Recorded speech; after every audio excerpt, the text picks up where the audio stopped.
예, 지금 한반도 주변을 둘러싸고 상당히 긴장감이 많이 조성되고 있습니다.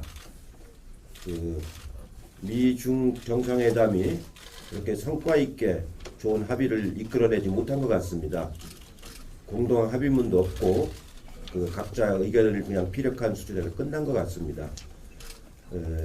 그렇기 때문에 우리 정부의 역할이 앞으로 매우 이제 중요한데, 그러기 위해서는 이번 대선을 통해서 나타난 그 결과로 우리가 집권을 해서 중국과도 대화를 하고 미국과도 대화를 하고 북한과도 대화를 하는 그런 주도권을 행사하는 것이 매우 중요한 것 같습니다.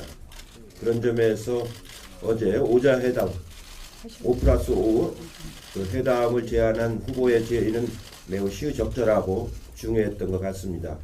어제 긴급 안보 회의에서도 그런 얘기가 많이 나왔습니다만, 앞으로도 한반도의 긴장을 완화시킬 수 있는 육자회담 또는 외교적인 노력 성과를 통해서 군사적 대치를 약화시킬 수 있는 그런 우리의 노력에 각별히 기울여져야 된다고 생각을 하고 있습니다. 저는 정권 교체 이후에 우리가 무엇을 할 것인가, 이것을 우리가 국민들에게 제시를 해야 됩니다. 보통 적폐청산이라고 얘기하는데 그렇게 막연하게 하지 말고 검찰개혁, 재벌개혁, 언론개혁, 정치개혁 이런 부분들을 구체적으로 제시를 해야 됩니다. 어제 우병우 영장이 기각되는 걸 보고서 검찰개혁의 필요성을 절실히 느꼈습니다. 어떻게 직권남용을 그렇게 많이 하고 직무유기를 하고 부정부패를 한 사람을 또다시 영장을 기각할 수가 있겠습니까? 우병우 사단이 아직도 검찰에 주류를 형성하고 있다는 것을 반증하는 것이라고 생각을 합니다. 앞으로 정권 교체 이후에 우리의 개혁 방향, 검찰개혁, 언론개혁, 재벌개혁, 정치개혁 이런 부분에 대한 비전을 우리가 과감하게 제시를 하고 반드시 실천하는 우리의 자세를 반드시 보여야 된다고 생각을 합니다. 우병우를 처단하지 못하고 어떻게 이 최순실 사태를 분명하게 정리할 수가 있겠습니까? 저는 우병우 개인은 잘 모릅니다. 그러나 그 사람이 그동안 해온 여러 가지 농단을 비호한 행위 이런 것은 많이 들었습니다. 어제도 외교부의 어떤 국장이 저한테 와가지고 외교부까지도 우병우 사단이 직접 민정수석실에서 사람들을 불러다가 수사를 했다고 그래요. 어떻게 그런 짓이 가능합니까? 민정수석실은 검찰이 아닙니다. 어떻게 공무원들을 민정수석실에 불러다가 수사를 한단 말입니까? 그리고 인사좌천을 시키고.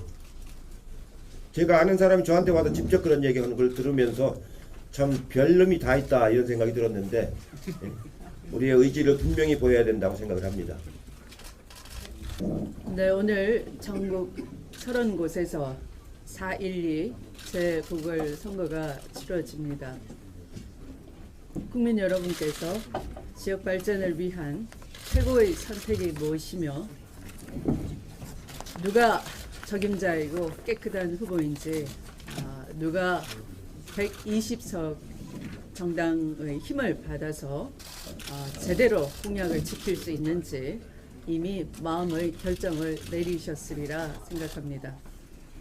우리 당의 후보들은 대부분 출마 지역에서 주민들과 오랫동안 동고동락해 오신 지역 전문가, 현장 전문가, 행정 전문가로 구성되었다고 생각합니다. 제1당이자 지역 발전의 비전과 능력, 전국 정당의 위상을 갖춘 민주당의 후보들을 4월 땀방울 흘리면서 뛰어나드신 그 후보들을 국민 여러분께서 꼭 소중한 한 표로 지지해 주시기 바랍니다. 이번 재보궐선거는 국민 여러분의 소중한 한 표로 국정농단과 헌정유린 세력을 반드시 심판하고 망국적인 지역주의로부터 우리 정치의 발목을 잡고 있는 세력을 기필코 걸러내겠다는 그런 마음의 표시라 생각합니다. 어제 문재인 후보와 우리 당 국방, 외교, 안보 전문가들께서 긴급 안보 상황 점검 회의를 가졌습니다.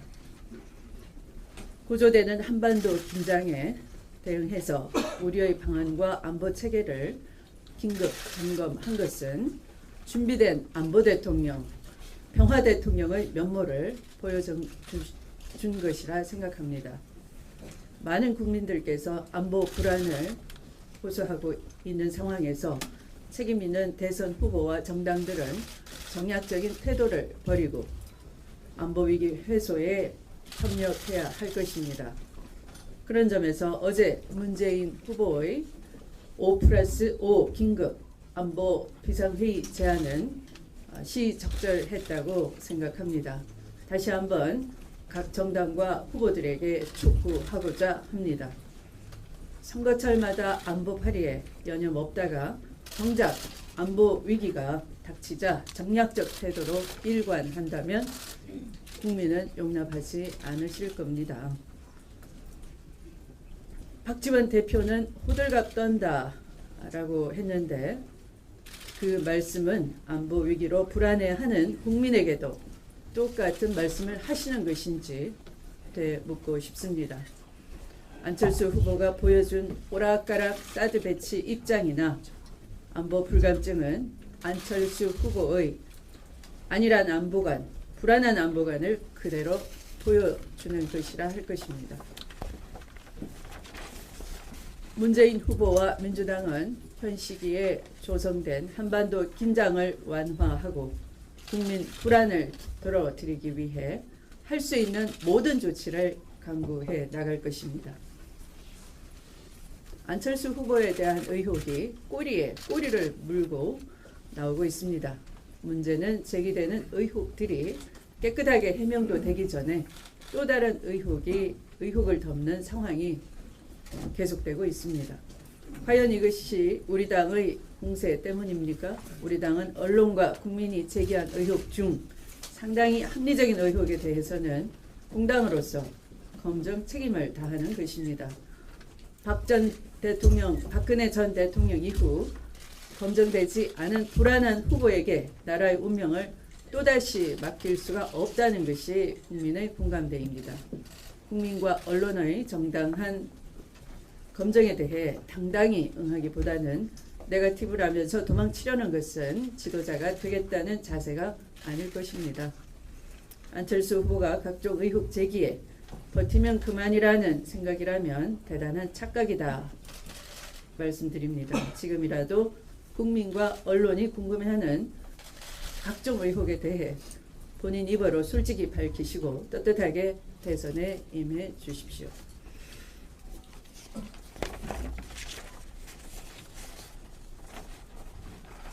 우병우 전 민정수석에 대한 구속영장이 좌절되었습니다.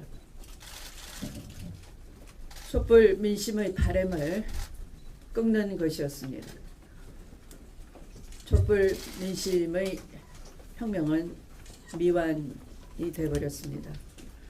법원의 결정에 대해 많은 국민들은 커다란 벽을 느꼈을 것입니다.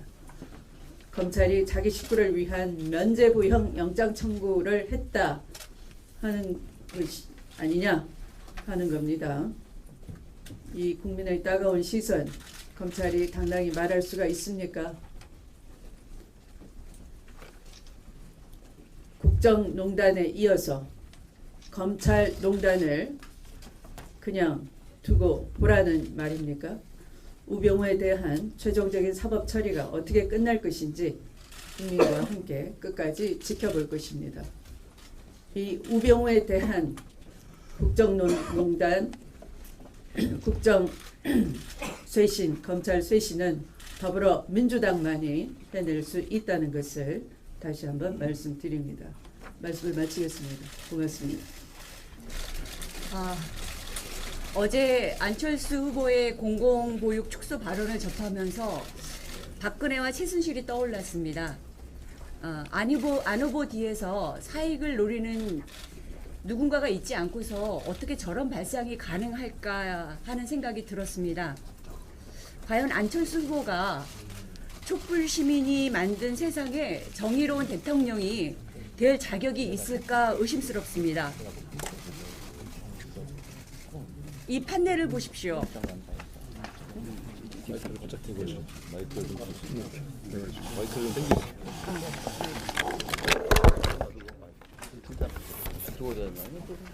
네, 이 판례를 보십시오. 간단하게만 봐도 사립은 단설 유치원의 10배, 병설 유치원의 21배의 비용이 듭니다. 이 차이가 왜 유아를 둔 학부모들이 그토록 심하게 반발을 했는가를 단적으로 보여줍니다.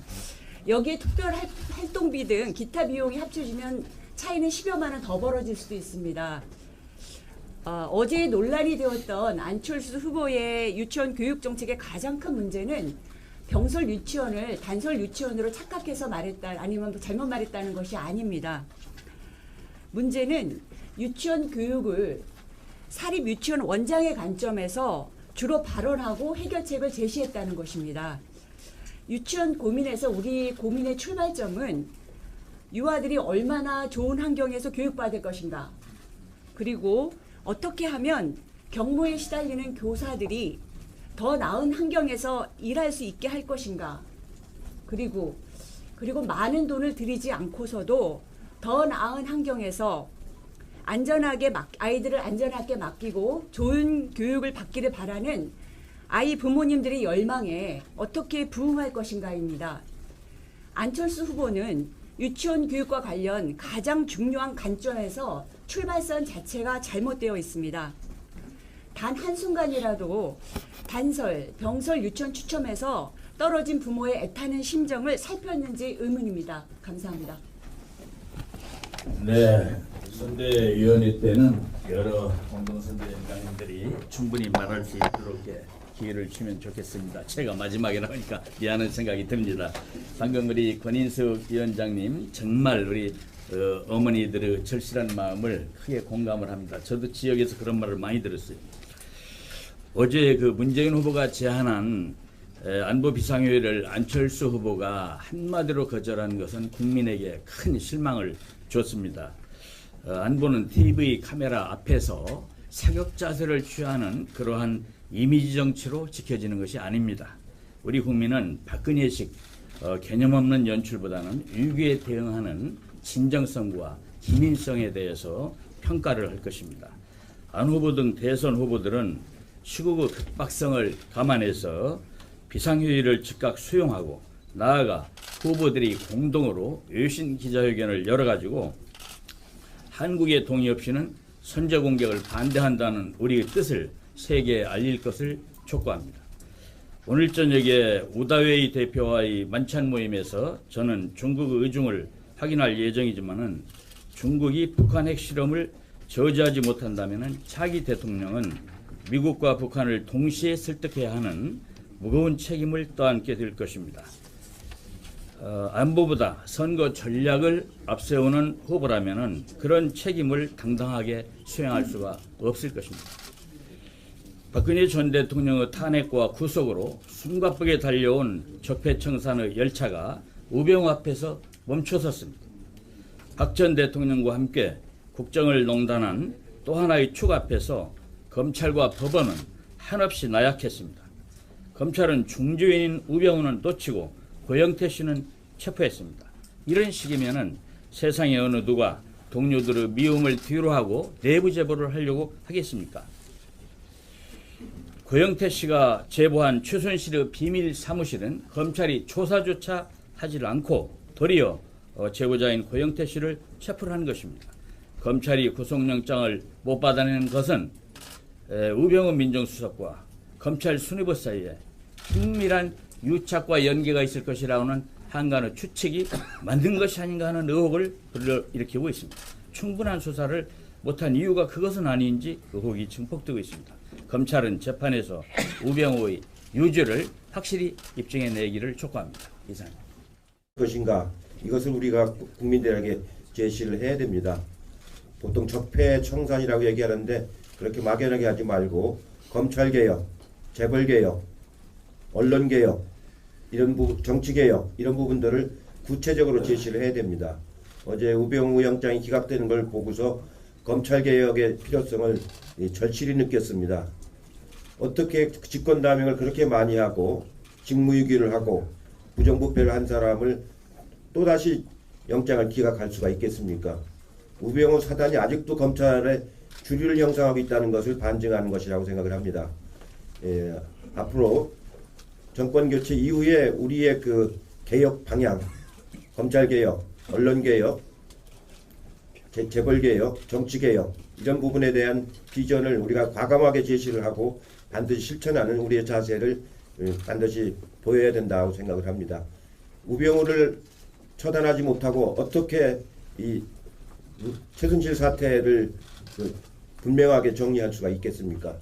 저는 우병우 개인은 잘 모릅니다. 그러나 그 사람이 그동안 해온 여러 가지 그 농단을 비호한 행위 이런 것은 많이 들었습니다. 어제도 그 외교부의 어떤 국장이 저한테 와가지고 외교부까지도 우병우 사단이 직접 민정수석실에서 사람들을 불러다가 수사를 했다고 그래요.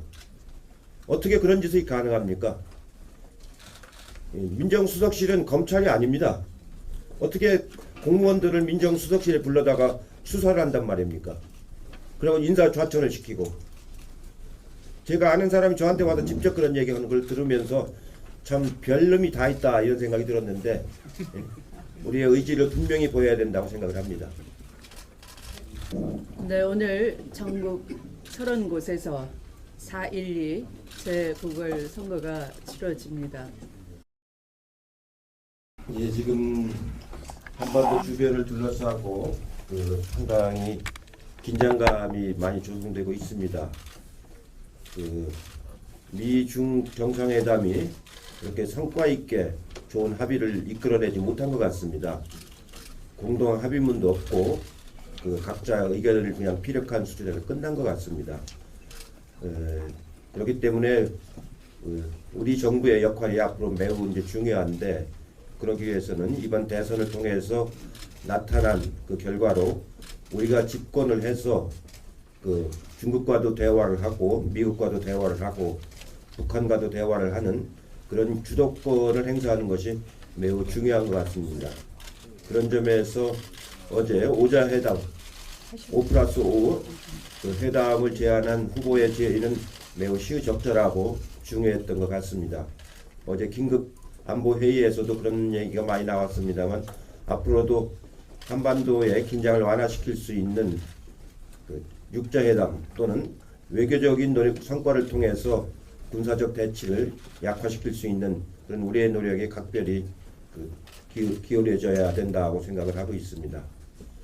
저는 정권 교체 이후에 우리가 무엇을 할